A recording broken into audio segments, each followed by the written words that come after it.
So we on chapter 16. Yes, my voice is still gone, but yes, we're still gonna read. So let's get started. And I'm so sorry. I want to read, so y'all just gotta deal with it for now. Chapter 16. Evangeline should have been paying attention to the secret passage. Chaos was guiding her and Jax to a place where the vampire said that she'd be able to start her search for the missing stones. But instead of watching her steps or reading the words marked on the shadowy walls, all she could do was replay Jack's taunt. The truth is never what you want it to be. He said it like a warning, as if his truth were as destructive as his kisses. Yet his words only made her wonder, what was Jack's truth? What did he want from the Valerie, and why didn't he want her to know? Of course, Jack seemed to enjoy tormenting her, so perhaps that was why he kept it a secret. Evangeline wasn't sure she was convinced by this explanation, but at least she had the new hope that she could find out everything from Jax once she collected the truth stone. Here we are. Chaos halted at a door with an emblazoned image of the wolf's head that had been slashed across the center by either a beast or a hand with a great set of claws. Then he handed her an iron key attached to a velvet ribbon. I know you can unlock any door, Evangeline, but you should probably avoid spilling blood while you're here. Evangeline knew she should have felt some sort of fear, but either the story, curses, effect on vampire tales was impeding it, or she was just feeling stubborn.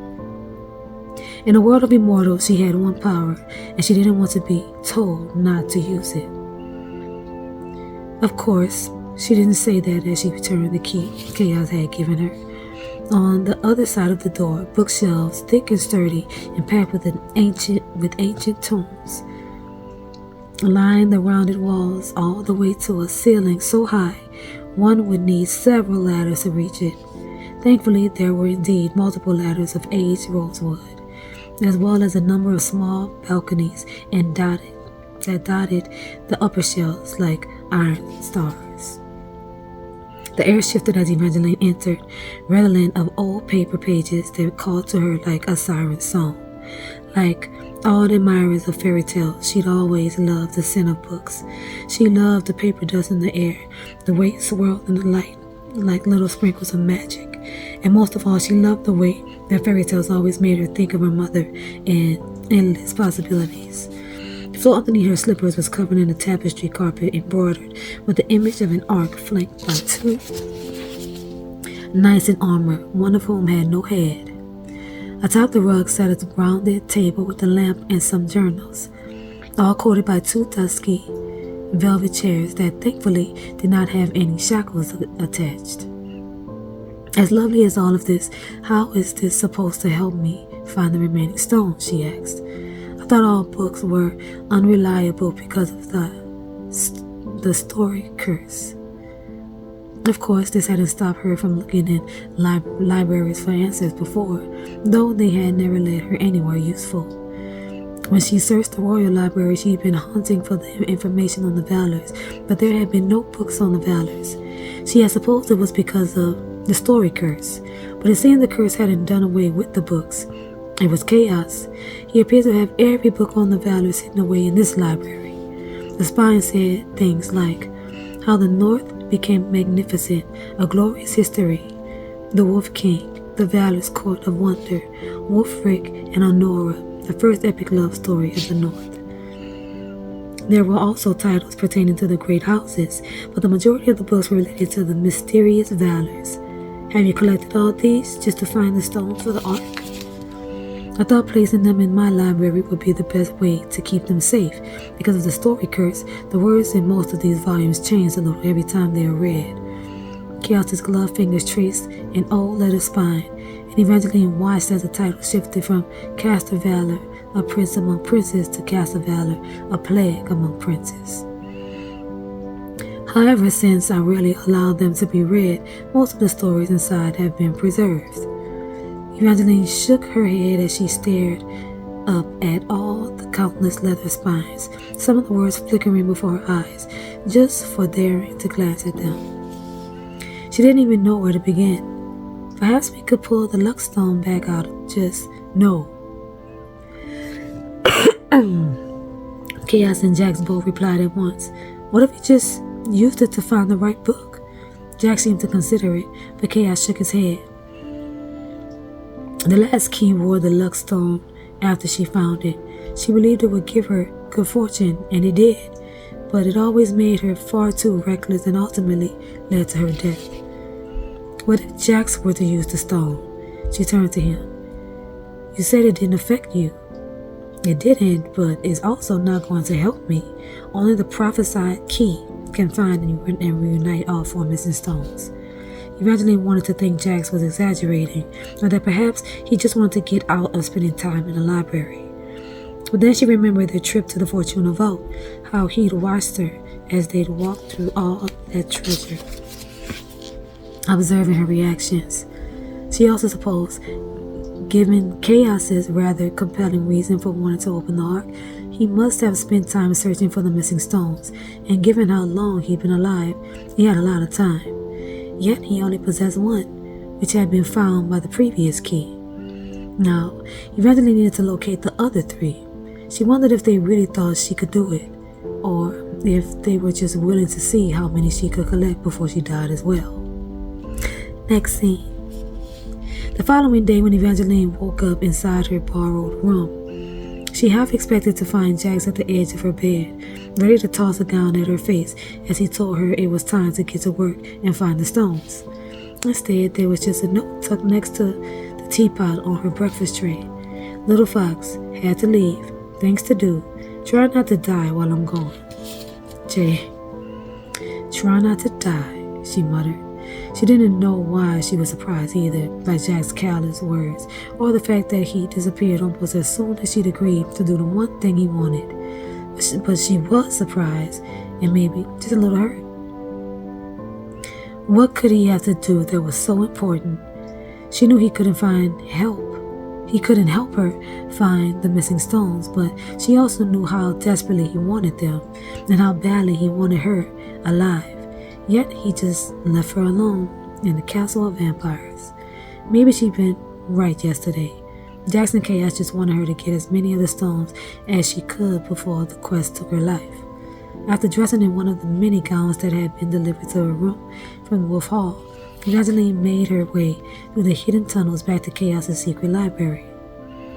Despite Jax's note, she kept expecting him to softly walk up beside her or to saunter through a secret door in the wall.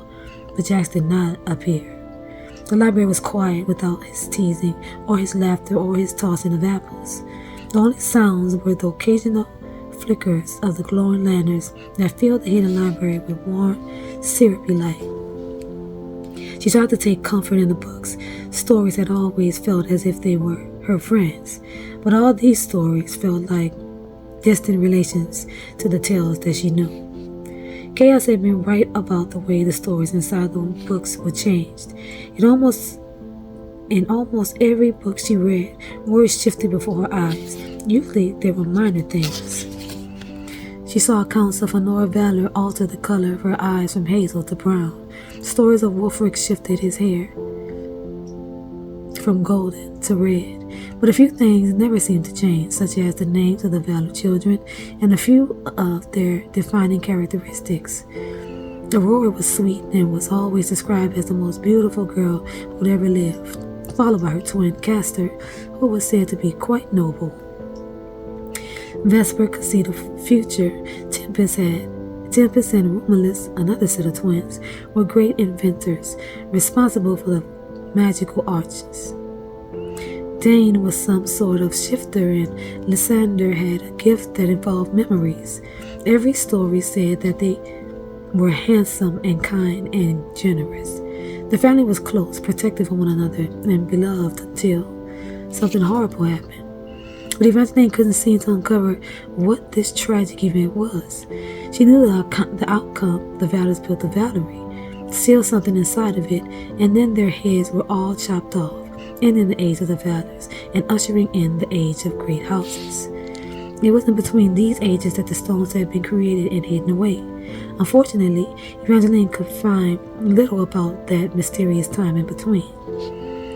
All she could find were tales that skirted the edge of what happened. She found stories of before, of the age of the valors, when knights always won, good always beat out evil, honor was always rewarded, and fairy tales always ended happily. Then there were the tales of after, the age of great houses, which often flickered and changed to the age of great curses, as she read. One volume, A History of Famous Beheadings, had an entire chapter on the Valor's deaths, but it made no mention of the Valerie Ark. An excerpt read, "Mist fell like tears in Valor fell, coating the streets with shadows and cold while people wept silently in their homes. Most mourned the great Valor family, but few let it show, for fear the great houses would slay them as well." The author went on to curse the names of all the original great houses: Fortuna, Slaughterwood, Marywood, Redthorn, Hawkleaf, Castell, Bloodgrave, Verita, Ravencross, Darling, Havoc, Bellflower, and Acadian. Acadian was Apollo's surname, and reading it made her picture him, sitting atop his hunting horse, battling against the curse, and she wondered where he was at this moment. She was uninjured, therefore she could assume he was unharmed, at least physically. Emotionally, what was this all doing to him? The first night he'd been awake, when she'd seen him in the garden, he'd already seemed like a different prince from the one she'd married. He'd been wounded and haunted. A little of that wouldn't destroy him. But what if this curse went on too long? Who would Apollo be then? Next scene. The following day, Evangeline decided to read more about the great houses. There were 13 original great houses, and they had gained the most after the fall of the Valors, which made her wonder if they had been involved in sealing the ark and hiding the stones, especially as the stones were magic and possibly provided some measures of fortune to whoever possessed them. She decided to look into House Slaughterwood first, since Lala was marrying Lord Robin Slaughterwood. Unfortunately, it seemed there were no book spines mentioning House Slaughterwood, or if there were, the story curse had altered them. It did that a lot. The next house was researched, House Marywood, turned into Bitterwood, as she read.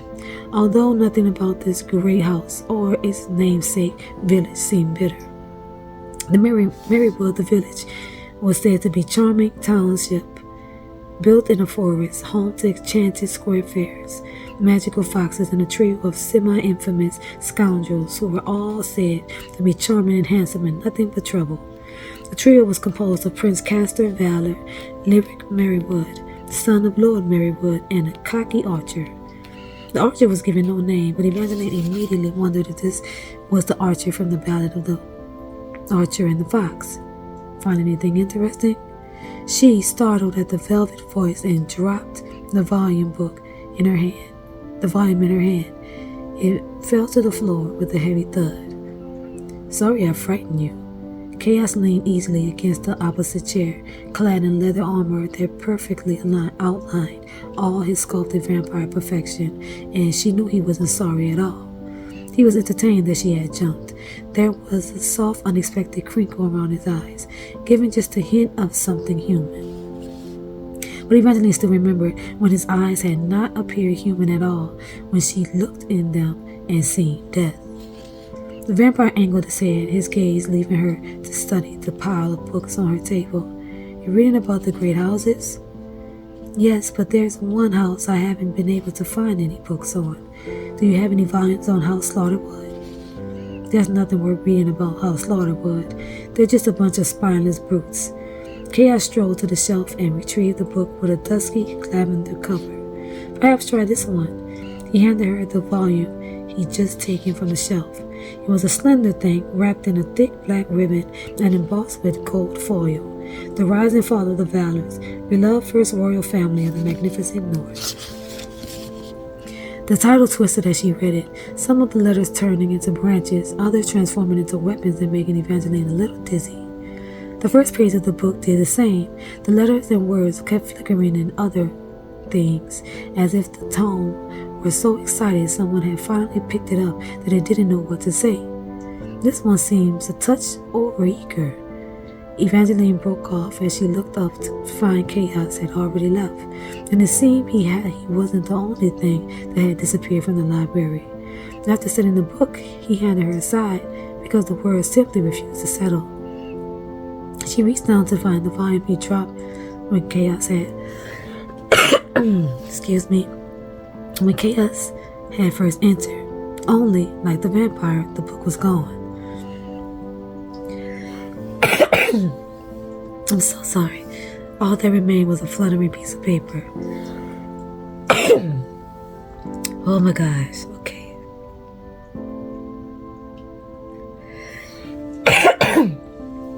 Okay, that should be it. Alright, that was boring. And until next time, good night.